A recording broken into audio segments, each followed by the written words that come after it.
अकोला जिल्ह्यात 4 उपविभागीय आणि 23 पोलीस ठाणी असून जिल्ह्याची 7 तहसीलमध्ये विभागणी करण्यात आलेली आहे। जिल्ह्याची सीमा 3 जिल्ह्यांना लागून आहे। यामध्ये पश्चिमेला बुलढाणा जिल्हा, उत्तर आणि पूर्वेला अमरावती आणि दक्षिणेला वाशिम जिल्ह्याचा समावेश होतो।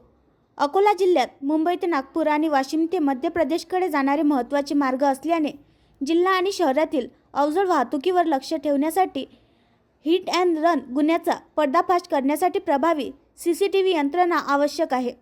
अकोला शहरात रेल्वे जंक्शन असल्याने तसेच अकोल्यातील रहिवाशांकडून खाजगी ट्रॅव्हलचा मोठ्या प्रमाणात वापर होत असल्याने प्रवाशांच्या वाहतूक सुरक्षेसाठी आणि त्यांच्या सामानाच्या वाहतुकीसाठी प्रभावी CCTV यंत्रणा असणे आवश्यक आहे।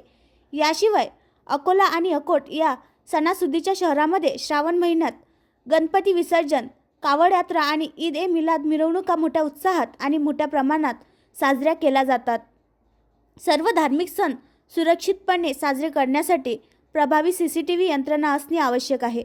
अकोला शहरात परराज्यातून व जिल्ह्यातून येणाऱ्या चोरीच्या गुन्हेगारांना आळा घालण्यासाठी शहराच्या मध्यवर्ती भागात असलेल्या विविध शासकीय कार्यालयांच्या वर्दळीच्या ठिकाणी प्रभावी CCTV यंत्रणा असणे आवश्यक होते। जिल्ह्यात शिक्षणासाठी येणाऱ्या विद्यार्थ्यांसाठी प्रभावी CCTV यंत्रणा बसवण्याची गरज होती।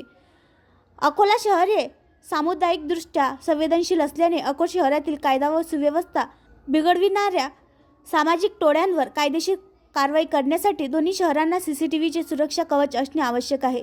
त्यानंतर बच्चन सिंग यांनी 2 जानेवारी 2024 रोजी अकोला पोलीस अधीक्षक म्हणून पदभार स्वीकारला। अकोला शहर आणि अकोट शहराची जातीय पार्श्वभूमी लक्षात घेऊन दोन्ही शहरांमध्ये पुरेसे आणि आवश्यक CCTV असणे अधिक चांगले आहे, असे ते म्हणाले। कॅमेरे असणे आवश्यक वाटत असल्याने CCTVच्या मागणीबाबतचा सविस्तर अहवाल तातडीने जिल्हा नियोजन समिती अकोला यांच्याकडे पाठविण्यात आला। पोलीस अधीक्षक बच्चन सिंग यांनी हा प्रस्ताव मंजुरीसाठी ठेवला आणि हा प्रस्ताव यशस्वी झाला। अकोला शहरात एकूण 197 CCTV कॅमेरे चौकात बसवण्यात आले असून लवकरच अकोला शहर व अकोट शहराला CCTV कव्हरेज मिळणार आहे। आणखी नवीन व्हिडिओ पाहण्यासाठी आमच्या देशमुख एक्सप्रेस न्यूज चॅनलला सबस्क्राईब करा, लाईक करा आणि शेअर करा।